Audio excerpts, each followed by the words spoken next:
Welcome to With All Due Respect. This is a podcast for women over 40 who are looking for sane, frank advice about their health and wellness, especially through and after menopause.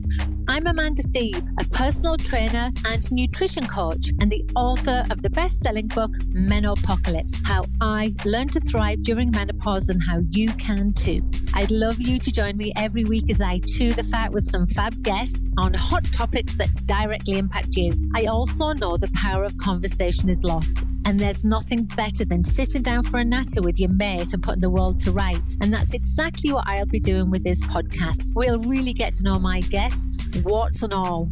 I've made it my mission to help you by exploding a few myths and presenting you with plain, simple facts. These inspiring conversations will hopefully empower you to be a healthy, strong, resilient bitch, just like me. Before we get started, don't forget to hit subscribe and leave a review, and then visit me at amandathebe.com. And now let's get started on today's show.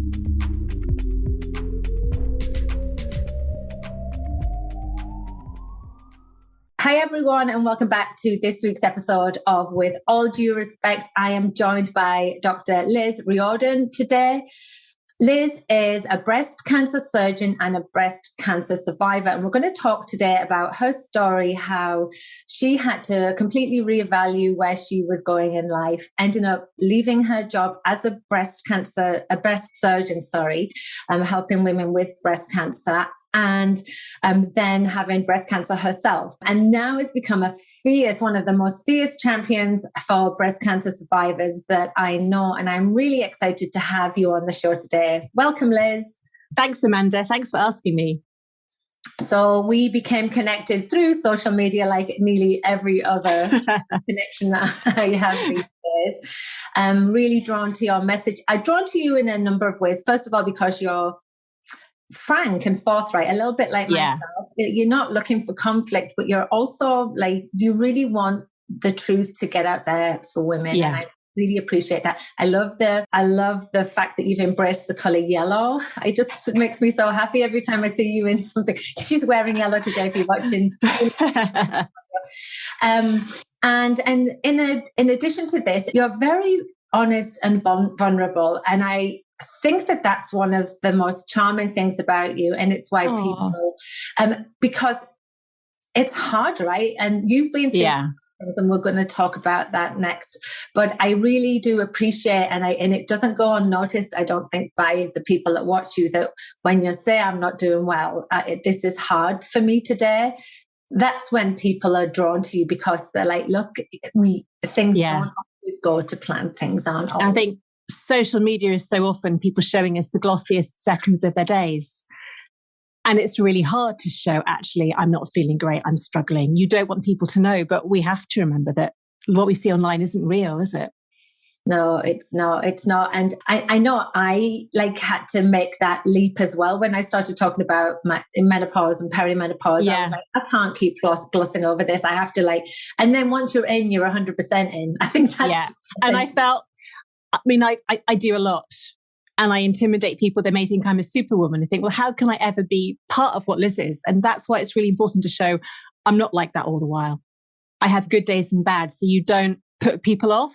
Does that make sense? Yeah. You have days where you just sit down on the couch, and that's why your day is right? Yeah, exactly. And she's usually knitting as well. And so I really love Liz's crafty side, because I don't know if anyone who follows me, I'm pretty crafty too.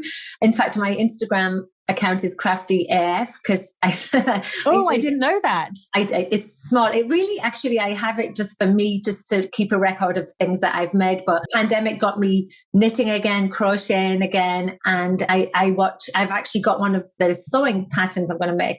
I find it really fulfilling. Do you? And it's the idea of having a hobby, but then having an end product. It's the end product that I like. Yeah. For me, it's carrying on being a surgeon.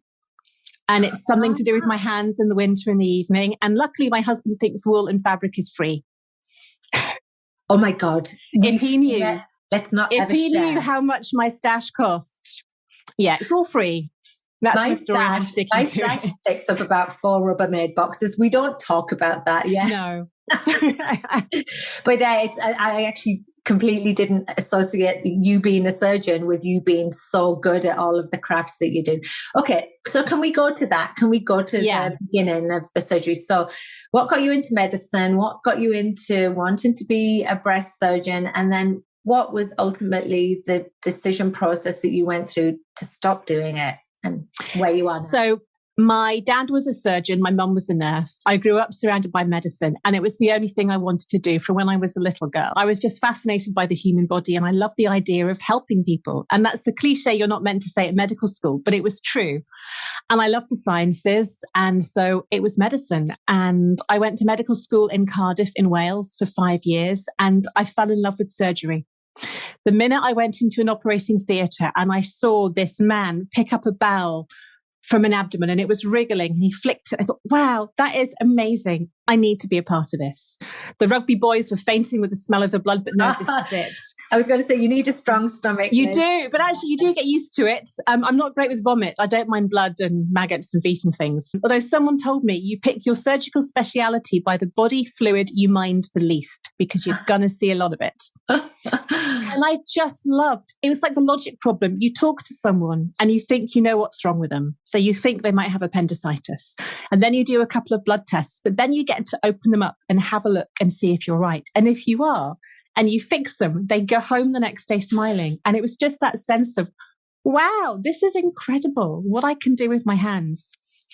But it's a really hard job training to be a surgeon. It's a very male-orientated field. I was often the only woman in my team of colleagues. So there was bullying and sexual harassment, really long hours, 100-hour weeks, and you have to carry on writing papers and doing research and the on-call. And part of me thought, I just want to quit. Because I was 30, I had 2 cats, I had no life. It was just work, eat, sleep, repeat. It's really, really hard. And then I discovered breast surgery. And the beauty of breast surgery is that there's no emergency work. Patients don't die if they have a breast cancer overnight. It's all outpatients. So I wasn't doing out-of-hours shift work. And I loved the dressmaking aspect of it. Because when I first saw a mastectomy, back in 1998, it was just take the breast off. You cut down over the lump. That was it. But suddenly we were hiding scars and bringing fat in and reshaping and remolding. I thought, wow, every single there was a design element. Completely, right. Because the breast is a 3D shape. And it's not just taking the tissue, it's how you redrape the skin and how you hide the scars. I had women flash me in supermarkets saying, thank you, you can't see the scar. I loved that side of it. So that was life-changing work you were doing. Completely. Right? Because when women go through breast cancer surgery, when they lose their breast, it often feels like they've lost a real important part of themselves, and it really hits their self-esteem, right? And I think you don't know what your breasts mean to you until you're told you have to have one removed. Because I found out I had breast cancer when I was 40. I just thought it was a cyst, but it wasn't. And it was large and I needed to have chemotherapy and a mastectomy. And I suddenly realized that my breasts define me sexually. They're how I flirt. They're how I dress. They're how I define myself as a woman. And you can't make a rational decision about mastectomy when they've got cancer. And it's really, really hard as a woman or a man to come to terms with what you're losing. And often it doesn't sink in until months or years down the line. Oh my goodness. So not only were you helping women, to go through breast cancer themselves, then you end up having a diagnosis, and that must have did. Rocked your world. Most women find out they've got cancer or any illness by a series of tests. You have a symptom, you see the doctor. They do a scan, you go back for the results. Right. You have an operation, you go back for the results. You find out if you need further treatment. My mammogram was normal. I had a cancer that's called lobular that often isn't seen because it grows in sheets rather than a clump. And I had an ultrasound and I turned to look at the screen because I do ultrasounds myself. I wanted to know. I saw a cancer. It's the idea of knowing too much, right? And in that split second, I looked at the screen, I saw a cancer and I went, okay, that's breast cancer. It's big. I'm 40. I'll need chemo. I've got a good idea what my chance of being alive in 10 years is. Wow. And I just switched off. I was in denial. And I got to ring my parents and say, I'll be telling you I've got cancer in a week.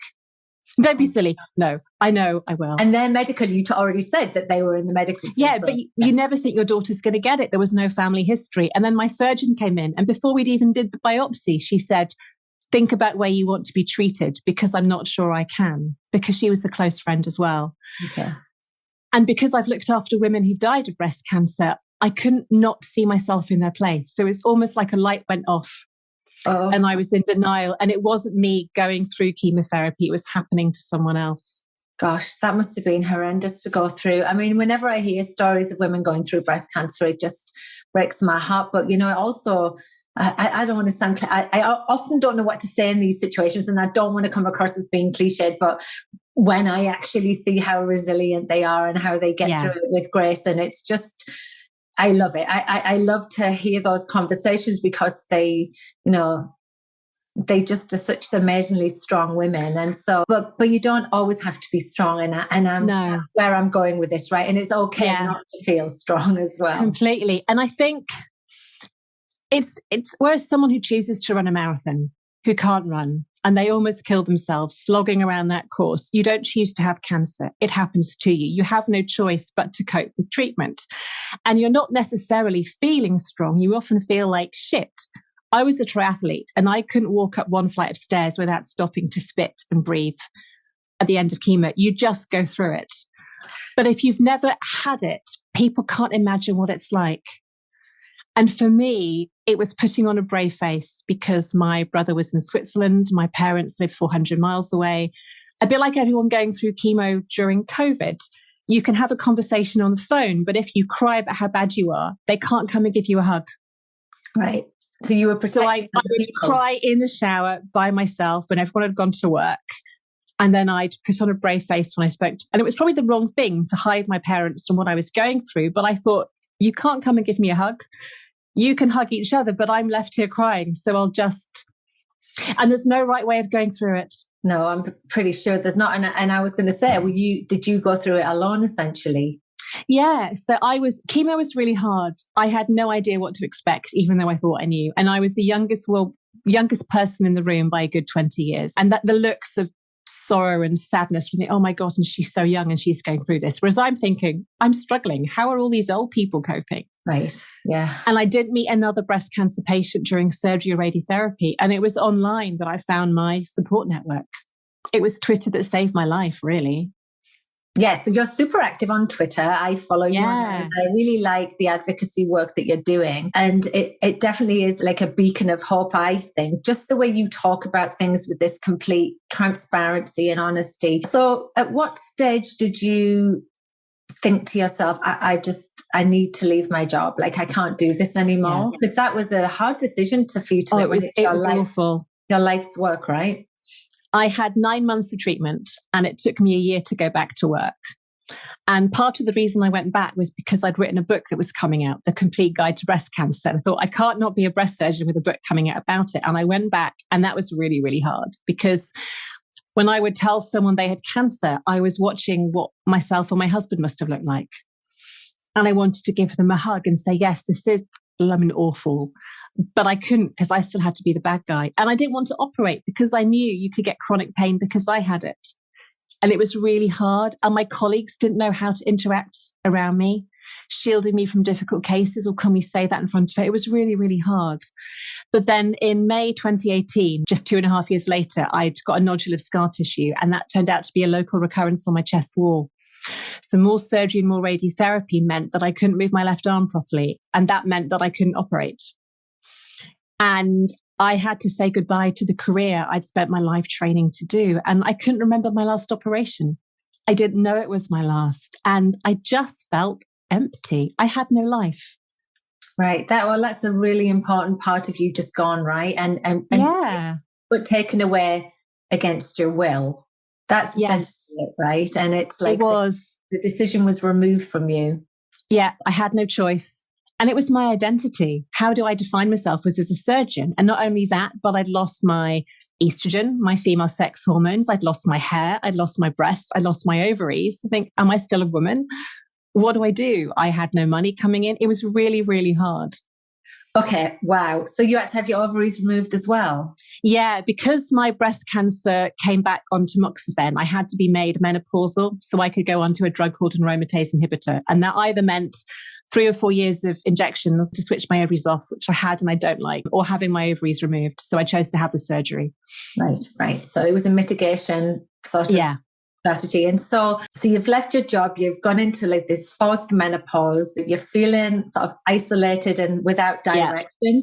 So you've sort of you've hit all of the boxes in menopause that we don't want to tick, right? Essentially. Yeah. And so the lack of direction and the lack of motivation and knowing what to do next is something I hear all the time. But like I literally think I can't believe how awful that must be to be a surgeon and then say, well, now what am I going to do?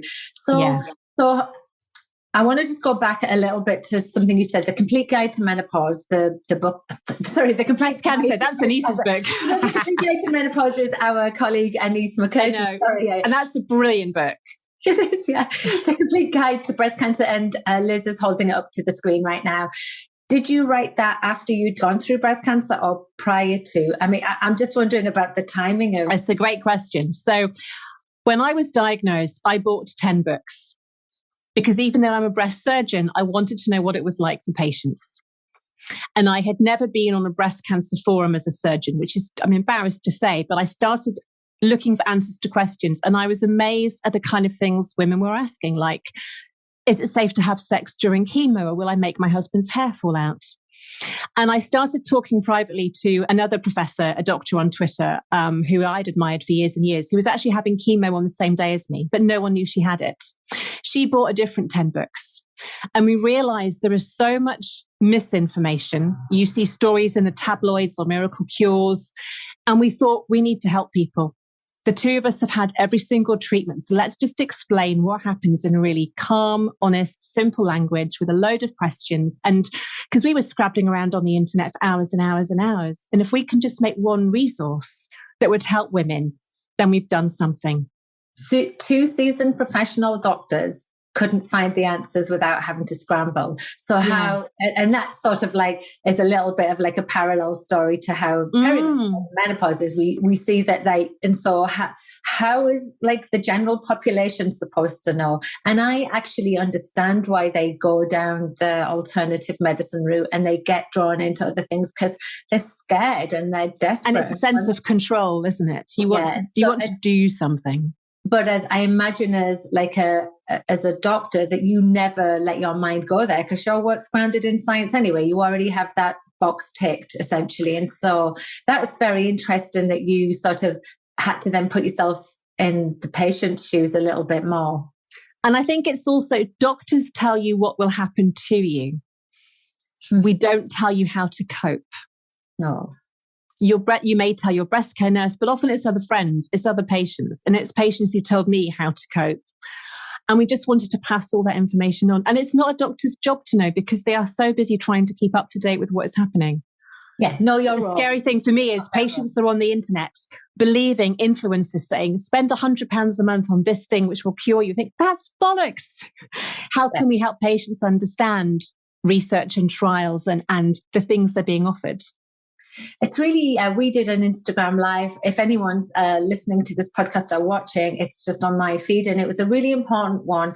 And it was frustrating because, we were seeing messages from well-known doctors in the UK saying things like, eat 2 kiwis a day and you can prevent cancers. And it's just really difficult to sort of fight these like people have got hundreds of thousands of followers, but it's also such a disempowering message to anyone that's had any type of cancer because they're probably going to say, well, what if I'd have only eaten this food? I wouldn't have got cancer. Exactly. They blame themselves. It puts blame on people as well, right? And so I know that you're very outspoken about that. I really love that about you though, because that's what we do need to hear in order to remove guilt, shame, because they come as an association.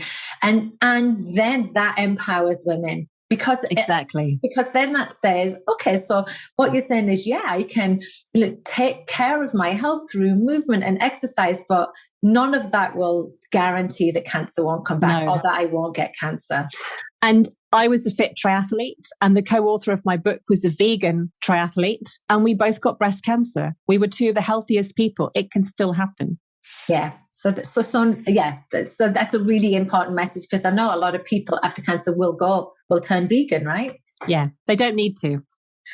Yeah, don't need to. And so you've got your book, and you also have a podcast now, and it isn't specific to cancer though, is it? No, I think I've spent a lot of the 5 years talking about breast cancer online and in talks all over the world. And there's more to me than that.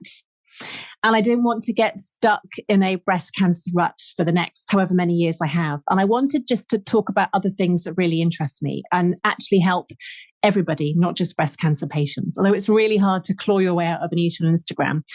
But I spent most of... You can have it there as a conversation piece, but it's not a defining piece. And I sort of feel like, your podcast is called Don't Ignore the Elephant. That's right. Lots of yellow in it, which I love. Yes. And a crocheted elephant, by the way. It's all about the yellow elephants. I spent most of lockdown talking about sex and dying during COVID. These are things a lot of people were having trouble with. They were talking to me about, and I thought we need to start people talking about things that you just build up and cause arguments that you're scared. And if by having guests on to talk about their own personal experiences, I've had listeners write me letters that make me cry just to say thank you. I listened to this with my husband. We're now going to try and have sex, or I'm no longer sad about not giving my mum CPR. And it's that makes a difference. Just keeping that community going. Yeah. And you know, the work you've done on CPR has been enlightening for me. And I have to do CPR for being a fitness professional. Do you? Of course, yeah. Yeah, it's a legal requirement and stuff, but it's just that you were like saying things I was like, oh my God, there's stuff there that I didn't know, and I have to do the training every year. In fairness, I haven't done it for a couple of years because I'm not training anymore, but I did it for like 12 years. Yeah. 15 years. So anyway, if anyone's listening, go and check that out. It's a great podcast. You had that one doctor on, and I loved that episode. What's his name? The really funny doctor who does. He's Dr. Glockenflecken, Will Flannery. I can't. He's an amazing. Was it Glockenflecken? He's an American ophthalmologist who's had testicular cancer twice and who died of a heart attack, and his wife brought him back during COVID. He's very, very funny, but it was fascinating for me to hear about the American health system and how different it is to ours in the UK. Oh, yeah. Well, I lived it for 4 years. Essentially, if you've got money and insurance, you're swimming. It's awful. And that's that. Yeah. Oh, it's awful. It's awful. And you know, when bringing it back to the menopause conversation, you know, I see the work that people like Diane Danzebrink are doing just to try and, you know, evolve the NHS. And I'm actually involved with a team of women here in Canada to do something very similar. I can't say too much. Fantastic. But I actually spoke to Diane at length about trying to do something in the US, and I just kept coming up with brick walls, because it's literally owned by the insurance companies. And it's I really feel sorry for the women in the US that don't have access to medical care because they simply can't afford it. And your insurance is often linked with your employment. So if you're not working, it's terrible. It's terrible. But so what I'd like to talk about next is, so you've moved from being a surgeon, you're this brilliant advocate for women, a really sane voice, but you still have struggles, right? And like I said, you're very open and vulnerable about things, and I really like that. But could you sort of share a few of the things that have been sort of really impactful on you from a physical and even, you know, neurological standpoint since you've gone into this medical menopause? Like, what things do you struggle with? And on the flip side of that, what type of solutions or what type of actions do you take to just, you know, move on from those? That's a really good question. The first, I think, was my fertility. Because I'd been married for a couple of years. We hadn't yet decided to have children. And part of the consent for chemo was it would probably make me infertile. And in 30 seconds, I had to decide, no, I don't have kids. No, it's fine to not have them. On to the next thing. And it was only when I was told I could never have children again that I realized I really, really wanted them. And that's something a lot of women go through when they have a premature menopause. And it's still, although I've got step grandchildren, I've got nephews and nieces, I'll never teach my own daughter or son to knit. I'll never teach them to bake a cake. It's not the same. And I find that really, really hard. And especially as a woman who's nearly 50, most women my age have their own children, and often it's all they want to talk about. And it's very hard to not feel left out of those conversations. Yeah, that's really hard. And again, it's a choice. Or Facebook on the back to school days. It's like, no, I don't want to see it. Or Mother's Day. It's really, really hard, but time is a great healer. And I think a lot of people think, haven't you moved on from that? But people who are in a similar situation will get it. And we all reach out to each other on difficult days. But I think that's always really hard when it's not your choice. And do you create boundaries as well? Like, so that, like, you know, on those days, you won't go on social media, you know, do you create things to protect yourself somewhat? Yeah. I do. And I try and build myself up when I'm going to spend time with my step grandchildren, just to try and, but you'll just get a moment to think, oh, yeah, I want my child to look at me like that. Those moments are really, really hard. And I have a lovely dog, but it's not quite the same. I think the thing I found really hard, though, was the changes to my body, the chronic pain, the stiff joints, the weight gain, the water retention, not being able to move my arm properly, feeling slower, physically being slower as an athlete, and having to accept that I was going to go through the menopause anyway, but it happened 10 years earlier. And having to learn to adapt and reset my expectations and give myself a break and realize I didn't do any weight training before the menopause and before breast cancer. I would join a gym and go once. And now it's so important for my bone health, let alone to reduce the risk of recurrence. And I'm now really proud of what my body has been through, but it's really hard accepting. There's days when I don't look in the mirror, or I won't look below the neck because I don't want to see the scars, and that kind of dissociation between, and I look at photos of myself pre-chemo and during treatment. I think that's not me. And it's like I've been 3 different people in my life, but I've almost shut out. Like you've completely from that time. Yeah. She doesn't exist anymore. Mm.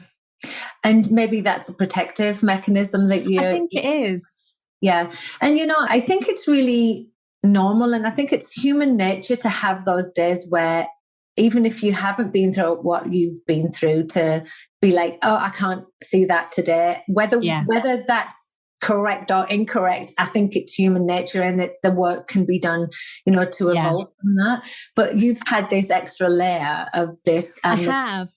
And I've had depression all my life. And again, the chemotherapy, the mood swings, the menopause. I was really, really bad at Christmas, and I'm always terrible at recognizing the warning signs. Often with me, it's sleep and eating, and actually saying, no, I need help. I'm not normal. It's okay. It's not your fault. You can get help. And by talking about my problems with depression, I get so many women saying, thank you. Yeah. This is something we all go through, especially with a couple of years you've all had. And my hardest thing is learning to say no. I get so many requests, and I love helping people, and I want to give everybody advice and answer every single comment, but I'll spend my life on my phone.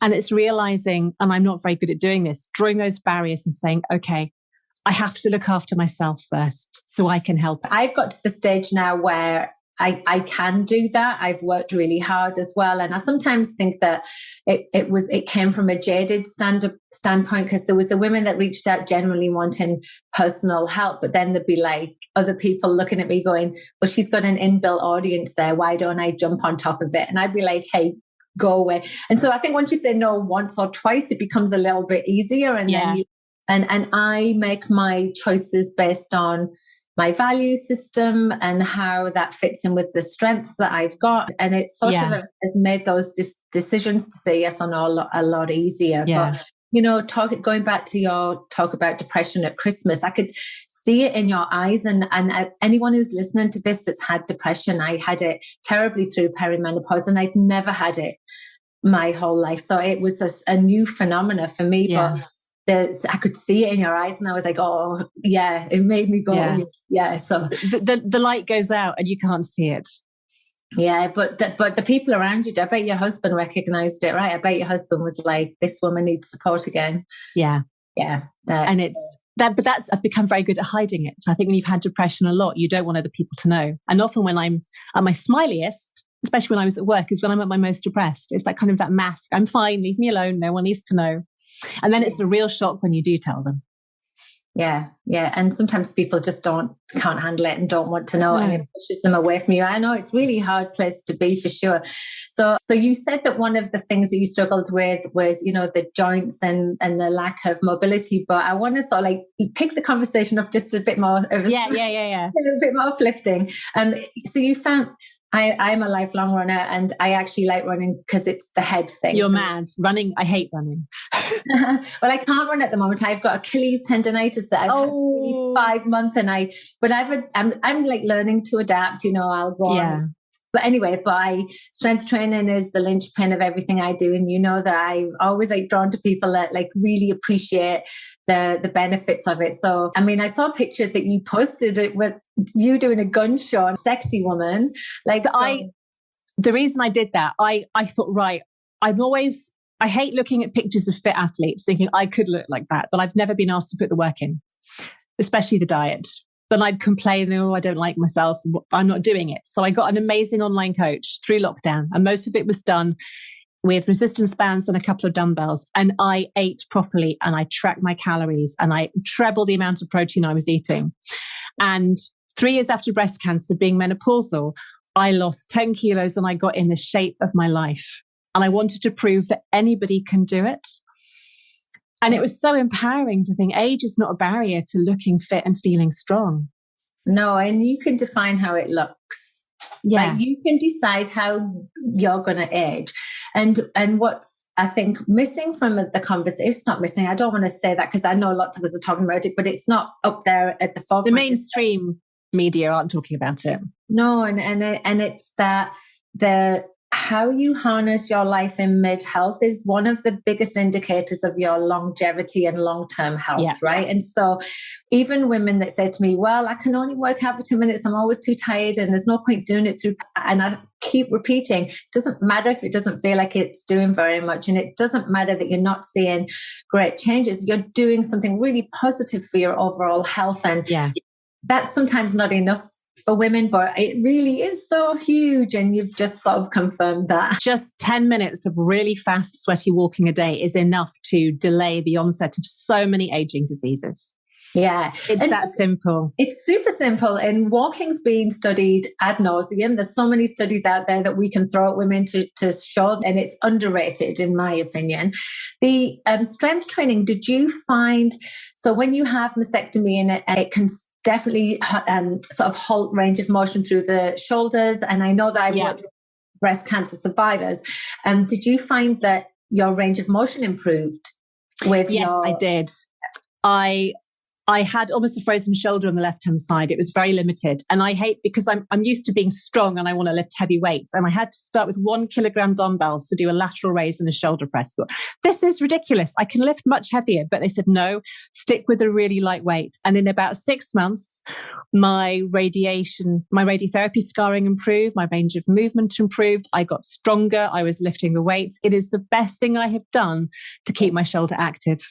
Yeah, for sure. And the point of me asking that is because, research shows that, just doing static stretching and just doing mobility exercises usually isn't enough to stimulate. And it's boring, and you can't really boring. you can't track your progress. No, but it's usually not enough to like stimulate real improvements in range of motion. And so I'm glad you worked with a professional about that. So as we come to the end of this interview, which I've really enjoyed, by the way, I could just keep chatting with you. I know. I have a question that I've been asking people at the end, and I've sort of thrown it at you without any warning, is that how do you feel the conversation has evolved around midlife and menopause in a positive way? Like, I don't want to focus on the negatives. How do you see that we've made leaps and bounds? And then what would you like to see moving forward? Oh, great question. I know. I think it's good that people are talking about it more, mainly so men will understand what women go through at this time in their life. I think I kind of see my mum and all her friends, it's just the menopause. There's no sympathy. And I think to help people understand this is something that happens to every woman, and she can't help some of the changes she's going through. So can you be a bit more sympathetic or understanding? I think that's really helpful. And again, in the workplace, hopefully older women will be given a little bit of leeway. We are still very capable of doing our jobs, but we might need to strip off every 10 minutes or not be able to multitask or do 5 things at once. And I think that will really benefit women in their relationships in the future. But it has almost become the latest thing for everyone to hop onto. The World and his wife is now selling menopause products. And I wonder whether it's gone too far and it's almost like a gimmick to cash money in. But I think getting it out there and talking about it is a brilliant thing. And I think people like you and I and most of the guests that I've hand selected to come on here have that same ethos that, we have to stop making menopause a commodity, but we have to be able to find valid solutions for women in a really ethical way. Integrity matters so much. And a lot of these products have no integrity, but hopefully if we sort of highlight any of those, I've got a little rant coming up soon anyway. I'll watch out for it. It's a natural thing that happens to every woman. Like men lose their testosterone and that changes their body shape and their hair loss. And, it happens to everybody when they get older. It's natural. It's not a bad thing. It just happens. Yeah, it's just different, right? And then I think sometimes it's like puberty. You don't stay like a 10-year-old girl forever. You go through puberty and then you go through the menopause, just as men go through that as well. It's just part of life. It shouldn't be a big, evil thing to fear. Yeah. And removing the fear is literally the reason I'm doing things like this. And I know it's why you're doing the work you're doing, because we need to give women the tools to be able to sort of push forward and thrive. And a lot of women sail through it and don't have any problems at all. Because if all you read is oh my God, it's terrible, it's the end of the world, you're going to work yourself up into a state. Well, actually, that's a great point. And I was speaking to my husband about that the other day. I was saying I was reading a survey where 80% of women are impacted in the workplace. And he said, well, the thing is, that's sort of a bias. That's I can't remember exactly. No, but it is. The only people that would have been reporting that are the women that are suffering. Exactly. Yeah, and so I understand that sort of element of it, but I'm not trying to ignore those 80%. But there is other people out there that are doing well, and I like to hear from them too, because I think it revs people up and thinks, okay, I can do this. I know I can. So yeah. Well, thank you so much for coming on, Liz. Before we go, where can people find you? Where would you like people to find you? Oh, in a cake shop eating a cinnamon bun after a bike ride, but that's not what you wanted. I'd love to knit with our knitting. Yes. So on Instagram, I'm at O'Riordan Liz. On Twitter, I'm at Liz_O'Riordan. And my website is liz.o'riordan.co.uk. And can they find the podcast and the book on your website? So yes, the podcast is Don't Ignore the Elephant, and the book, The Complete Guide to Breast Cancer, that's on the website and it's pinned on my Twitter page. If you just type my name into Google, you'll find everything.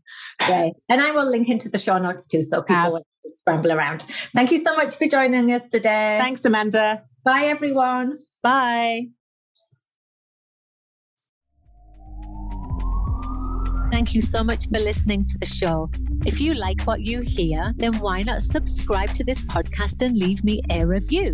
You see, when you do this, it helps to raise the profile of my show and attract new listeners. And it also allows me to continue to deliver valuable content with great guests. And in return for you doing that, I will send you my 12-week core-focused program called Abs on Fire as a thank you. Simply drop me an email at amanda@amandasteve.com and I'll wing that your way.